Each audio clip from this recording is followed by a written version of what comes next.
Pour chaque personne déportée hors d'Afrique, 5 autres mouraient. 5 tués pendant les razzias, morts sur les routes, épuisés avant même d'arriver au point de vente.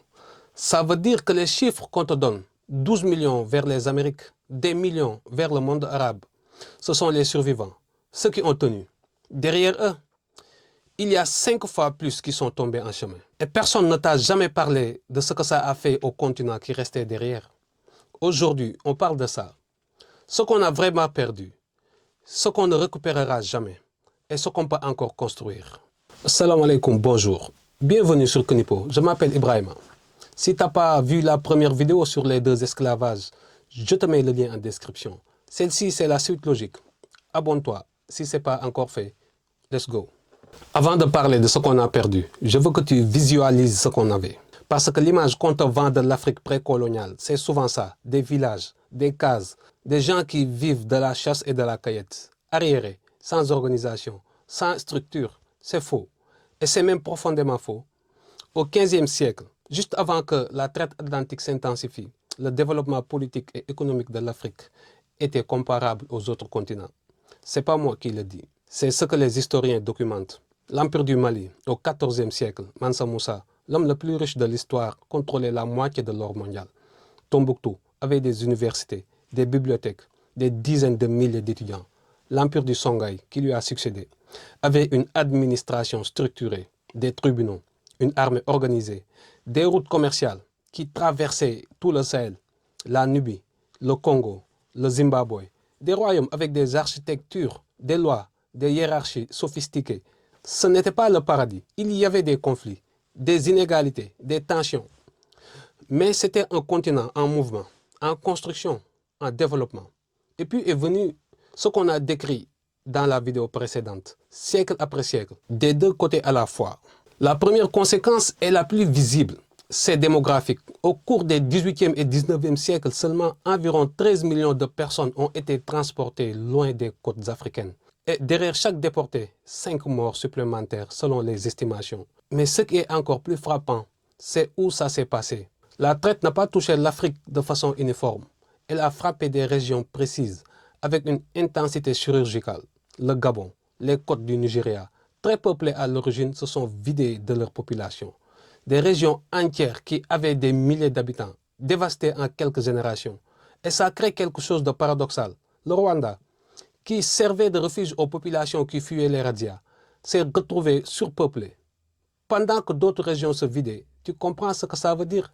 Les frontières ethniques, les tensions entre communautés, les déséquilibres de population qu'on observe encore aujourd'hui en Afrique. Une partie de tout ça trouve ses racines dans ces siècles de déportation massive. On estime qu'il y avait probablement entre 60 et 70 millions de personnes vivant sur l'ensemble du continent africain à l'époque de l'intensification des traites. 60 à 70 millions. Pour un continent entier, imagine ce que ça aurait été la trajectoire démographique et donc économique sans ces siècles de saignée. La démographie, c'est visible. On peut compter. Mais il y a une autre destruction, moins visible, plus profonde. Les structures sociales. Les razzias ciblaient toujours les mêmes profils. Vers l'ouest, la traite atlantique demandait principalement de jeunes hommes. Environ 2 tiers des déportés. Un quart étaient des enfants. À l'est, la traite arabe demandait principalement de jeunes femmes, domestiques, concubines. Tu vois ce que ça crée? D'un côté, l'ouest africain perd ses jeunes hommes, ses guerriers, ses cultivateurs, ses bâtisseurs. Des villages entiers sans hommes valides pendant des générations. Qui protège? Qui cultive? Qui transmet? De l'autre côté, l'est africain perd ses jeunes femmes. Pas de mère, pas de transmission culturelle, pas de famille. Et au milieu de tout ça, la traite a provoqué la disparition de centaines de valeurs, comme la solidarité, les liens de fraternité et des coutumes. Pourquoi? Parce que la méfiance s'est installée. Quand ton voisin peut te vendre ou vendre tes enfants à un marchand d'esclaves pour survivre, tu n'as plus confiance en personne. Et je vais dire quelque chose de difficile à entendre. Parce que la traite n'aurait pas eu l'ampleur qu'elle a eue sans une complicité intérieure. Des chefs africains, des rois, des notables, des guerriers ont vendu leurs propres frères.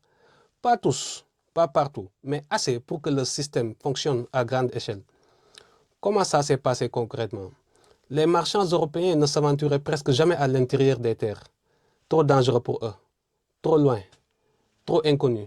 Ils avaient peur. Ils restaient sur les côtes, dans leurs comptoirs fortifiés. C'est des intermédiaires africains qui organisaient les razzias à l'intérieur, qui capturaient des prisonniers de guerre ou des populations civiles et qui les amenaient jusqu'à la côte pour les vendre. En échange de quoi? Des armes, des tissus, de l'alcool, des objets manufacturés européens. Des êtres humains échangés contre des fusils et du rhum. Pourquoi je te dis ça? Pas pour accabler les ancêtres, pas pour diviser, mais parce que comprendre ça, c'est comprendre quelque chose d'essentiel. La trahison vient toujours de l'intérieur avant de venir de l'extérieur. Un peuple uni qui refuse de vendre les siens, c'est un peuple qu'on ne peut pas réduire en esclavage. C'est valable hier, c'est encore valable aujourd'hui. Les ressources africaines ne partent pas sans complicité locale. Les dirigeants corrompus ne tiennent pas sans soutien extérieur, même mécanique, 13 siècles plus tard. Et pendant que l'Afrique perdait ses hommes, ses femmes, ses structures, de l'autre côté de l'Atlantique, quelque chose se construisait avec notre sueur, avec notre sang, avec notre force. La force du travail des Noirs a littéralement propulsé l'économie des pays d'outre-Atlantique. Le Brésil, les Caraïbes, les États-Unis du Sud, la richesse initiale américaine s'est construite à partir du coton dont les États du Sud assuraient 75% de la production mondiale. Le travail gratuit des esclaves rapportait plus de 60% des recettes d'exploitation des États-Unis. 60%. Et en Europe, les ports négriers comme Nantes, Bordeaux, Liverpool se sont enrichis au point de financer la révolution industrielle. La révolution industrielle, les machines, les usines, la modernité économique européenne. Une partie de tout ça a été financée par le commerce d'êtres humains africains. Le décollage économique occidental et le déclin relatif africain ne sont pas des coïncidences. Ce sont les deux faces d'une même histoire. Et voilà le paradoxe qui devrait te mettre hors de toi. L'Afrique représente environ 30% des réserves minérales mondiales, le cobalt, indispensable pour les batteries de nos téléphones et voitures électriques. À plus de 70%, il vient du Congo. L'or, le diamant, le pétrole, le gaz, le cacao, le coltan. Le sous-sol africain est le plus riche de la planète et pourtant, l'Afrique subsaharienne concentre la majorité des personnes vivant sous le seuil de la pauvreté mondiale. Comment c'est possible? Parce que la logique de pillage qui a commencé avec la traite des êtres humains ne s'est jamais vraiment arrêtée. Elle a juste changé de forme. D'abord, on a pris les hommes et les femmes. Ensuite, on a pris les terres, c'est la colonisation. Aujourd'hui, on prend les ressources via des contrats déséquilibrés, des multinationales, des dettes, des dirigeants complaisants. Même logique, même direction, même résultat. La richesse part, la pauvreté reste. Ce n'est pas une malédiction, ce n'est pas une fatalité culturelle. C'est un système construit, entretenu, défendu. Et un système, ça se comprend et ça se change. Bon, si cette vidéo t'apporte quelque chose, like maintenant. Ça m'aide énormément. On continue. Il y a une conséquence dont on ne parle presque jamais. Pas démographique, pas économique, psychologique. La traite a entraîné un traumatisme moral et idéologique chez de nombreux Africains. Elle a créé chez l'Africain une admiration nocive du blanc et en même temps une crainte du même blanc. Réfléchis à ce que ça veut dire. Des générations entières ont grandi dans un monde où l'homme blanc venait, ou envoyait des intermédiaires pour prendre les plus forts, les plus beaux, les plus vigoureux. Si tu es pris, tu disparais. Si tu es laissé, tu te demandes pourquoi. Cette dynamique-là, pendant des siècles, elle crée quelque chose dans l'inconscient collectif. Une infériorisation, pas naturelle, construite, imposée, répétée, jusqu'à ce qu'elle devienne un réflexe. Et cette intériorisation, elle a été entretenue après par la colonisation, par les manuels scolaires, par les médias, par l'image systématique d'une Afrique en famine, en guerre, incapable de se gérer. La stagnation démographique, les misères, la pauvreté et les retards de développement actuels du continent noir ne sont pas le seul fait du commerce triangulaire. C'est la combinaison des deux traites sur des siècles qui a produit ça. Et ce traumatisme, il ne se guérit pas avec du temps.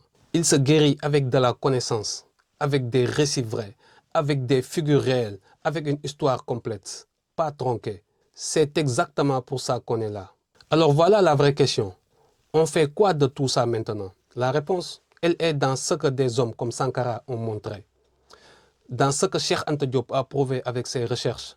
Dans ce que des millions d'Africains font aujourd'hui silencieusement, en construisant, en étudiant, en entrepreneuriat, en refusant le récit qu'on leur a imposé.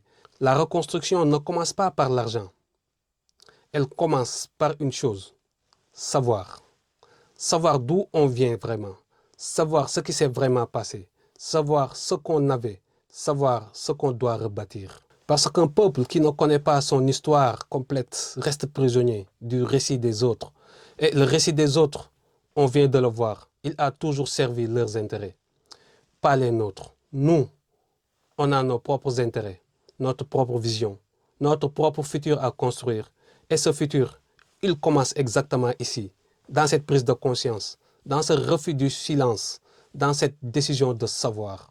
Des siècles de traite ont vidé des régions entières, brisé des structures sociales qui mettaient des siècles à se construire, alimenté des guerres entre frères et construit la richesse d'autres au prix de notre sang. Ce n'est pas une victimisation, c'est une analyse. La différence entre les deux, c'est ce qu'on en fait. La victime subit et attend. Celui qui analyse, comprend et agit. Toi, tu es là, tu as regardé cette vidéo jusqu'au bout. Tu as fait le choix de savoir. Maintenant, transforme ça en quelque chose de concret.